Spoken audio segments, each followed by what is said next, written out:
Daniel chapter 11, Kingdoms will rise and fall. I will now reveal the truth to you. 3 more kings will rise to power in Persia. A 4th will come who will be much richer than all the others.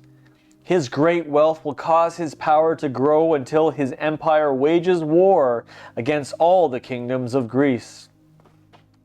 Then a warrior king will arise who will govern a vast empire and do whatever he pleases.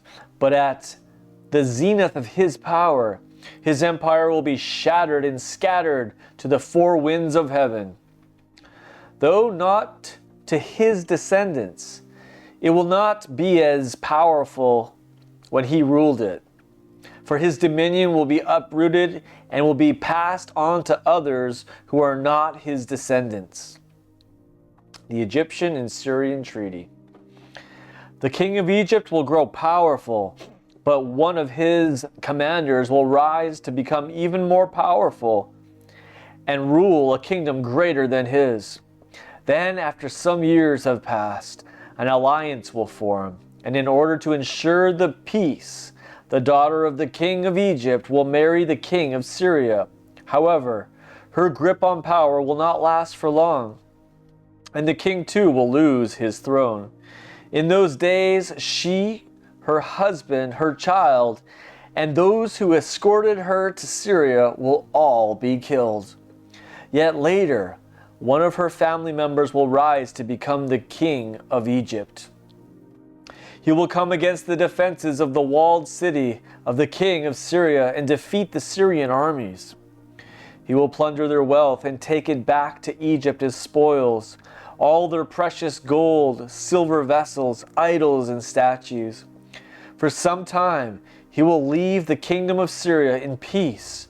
Eventually, the king of Syria will invade the kingdom of Egypt, but he will have to retreat to his own country. The king's sons will prepare for war, assembling a powerful group of warriors.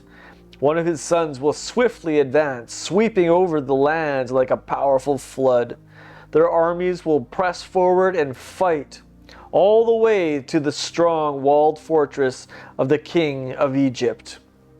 Then the king of Egypt will fly into a rage and set out to launch an offensive against the king of Syria, who will have an immense army on his side. However, the king of Egypt will conquer the Syrian forces. The king of Egypt will be filled with pride over his victory and of the many tens and thousands of soldiers he slaughtered. But he will not continue to be victorious. Then the king of Syria will recruit an even larger army than before. And after some years, he will advance a second time with a massive army fully equipped with weapons and supplies. At that time, many will take up arms against the king of Egypt. Renegades from among your own people will rebel in the hope of realizing the vision, but they will fail. Then the king of Syria will advance and build up siege ramps to capture a strongly fortified city. The Egyptian forces will not stand their ground. Even their elite troops will not be strong enough to resist. The invading king of Syria will do as he pleases, and no one will be able to resist him.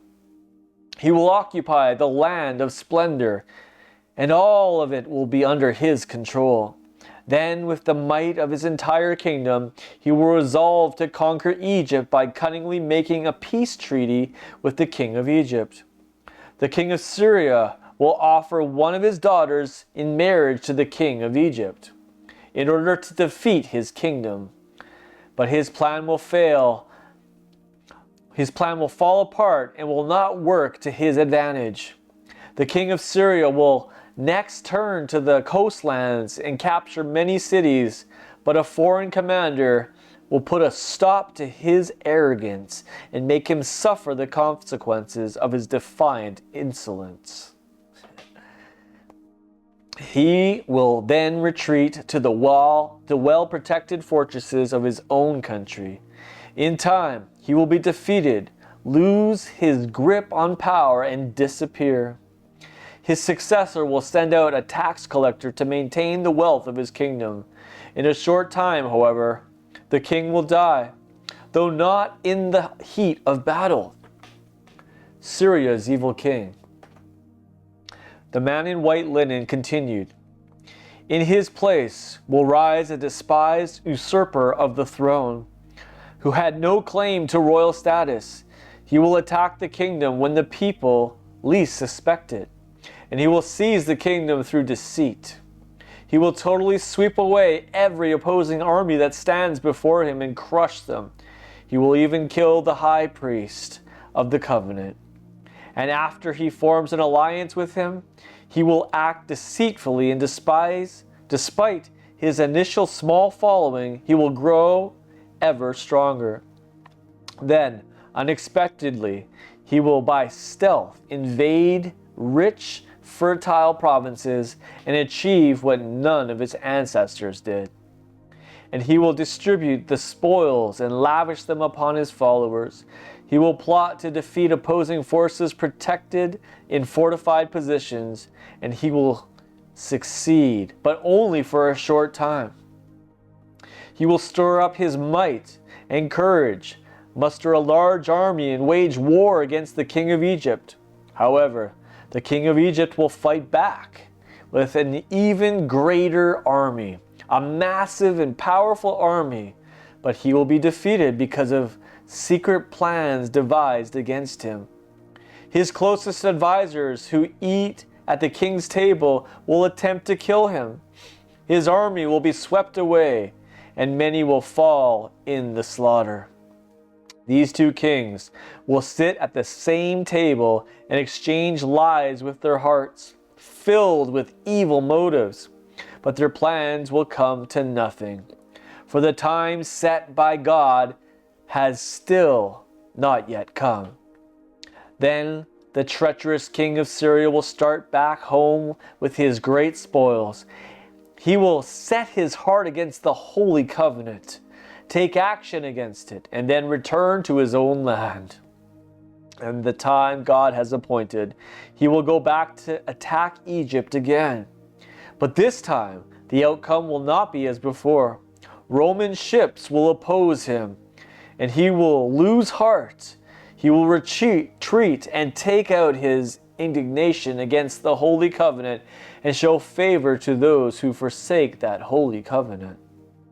He will then dispatch his armed forces to enter and profane the sacred temple stronghold.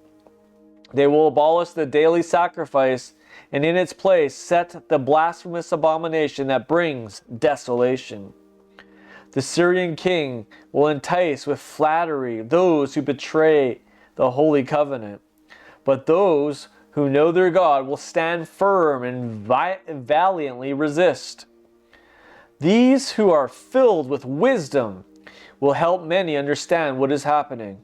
However, for a season, they will face severe testing. Some will go into captivity, some will be robbed, and some will be killed by the sword and by the flames.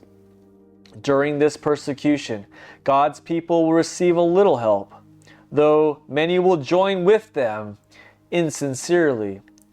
Even some of the wise leaders will stumble, yet this will lead to them being purged, purified, and made clean, until the time of the end, for the appointed time is still to come. The arrogant king. The king will grow more and more arrogant and do whatever he pleases. He will exalt himself above every other god in utterly horrendous blasphemies against the God of all gods. He will be successful until God's wrath reaches the boiling point, for what God has decreed will certainly be fulfilled. The king will not respect the gods of his ancestors, the God worshipped by women, or any other god, because he will consider himself the greatest God of all. Instead, he will glorify the God of strongholds. He will honor this God, unknown to his ancestors, with gold and silver, precious stones, and costly gifts. That king with the help of his foreign god, will defend his own fortresses. He will give great honor to those who accept him as ruler and elevate them as high officials and parcel out the land to them as their reward for their loyalty. The demise of the arrogant king. At the time of the end, the king of Egypt will lock horns with the king of Syria. But the king of Syria will come storming out against him like a whirlwind with chariots, cavalry, and great fleet of ships. He will pass through countries, overrun them, sweep through them like a flood. He will even invade the glorious land, and many countries will fall. But Edom, Moab, and what remains of the Ammonites will escape. He will use his power to attack many countries, and Egypt will not escape his onslaught. He will confiscate all the Egyptian treasures, including its silver and gold. Libyans and Ethiopians will be in submission to him. Then reports will come from the east to the north that will trouble him, and he will set out with furious rage to bring death and complete destruction to many. He will pitch his lavish royal tents between the sea and the beautiful mountain of the holy temple. Yet he will come to his end all alone with no one to stand with him.